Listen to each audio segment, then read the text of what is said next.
bat eta patata tortilla, baina tipularekin. Nik Coca-Cola bat, mesedez. ¿Qué hacéis hablando en euskera? Baina, Jessica, ez zara jabetu. ¿Enterarme de qué? Tia, Jessica, Euskaraldian gaudela. Ah, creo que he visto algo en la parada de autobús, ¿pero qué es? Ba, 11 egunaz, euskaraz bizitzea da. ¿Pero por eso lleváis esas chapas? Claro, gu hau bizi gara. Euskaraz hitz egiteko konpromesua hartu dugu. Tori, hartu. Hau bizi zara. Vale, hemendik aurrera, euskaraz hitz egingo dugu. Oso ondo. Ja, mire, enteratu zara Jessica larun batean munduko lagandu zuela? Horregatik ez ditu WhatsApp erantzuten? Bai, horregatik izango da, bai. Hola, chicas. Hola, Andrea. ¿Te has enterado?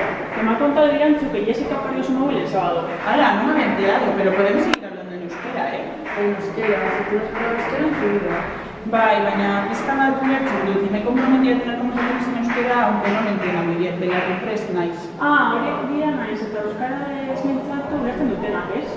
Hori Euskaraldiaren parte da. Bai, begiratu nire txapa. Apuntaros vosotras también, hau bizi izan. Eskerrik asko. Orain badakizue zertan datzan Euskaraldia. Zu belarri presara eta egoirura ea bizi. Baina unibertsitatean jendea badaki euskaraldia zer den? Goazen konprobatzera. Bai, 11 egunez Euskara sustatzeko egiten den ekimena. Bai, 11 egunez euskara hitz egitea. Bai, 11 egunez Euskaraz hitz egitea, eta, lasarten sortu zen ideia hau, eta, Euskal Herri osotikan, zabaldu egin da. Bai, 11 egunetan euskaraz hitz egitea. Bai, badakit, noizean behin entzun dut horretaz hitz egiten.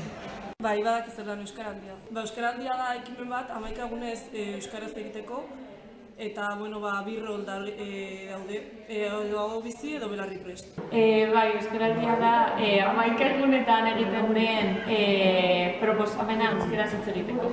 Uste dela euskararen erabilera sustatzeko erabiltzen den jarduera edo programa moduko bat, eta hori, iraiten duela uste dut 11 egun, baina azkenean importantea dela 12. egunean jarraitzen den erabiltzen dut.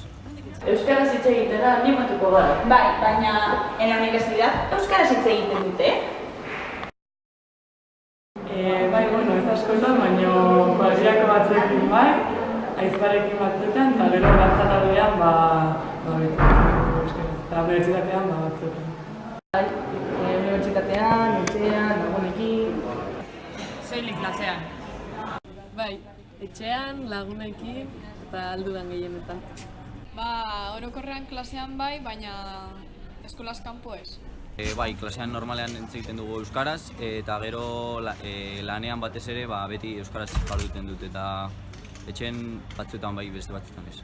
Bai, gure lagun artean eta klasean, kuadriakoekin eta gure artean.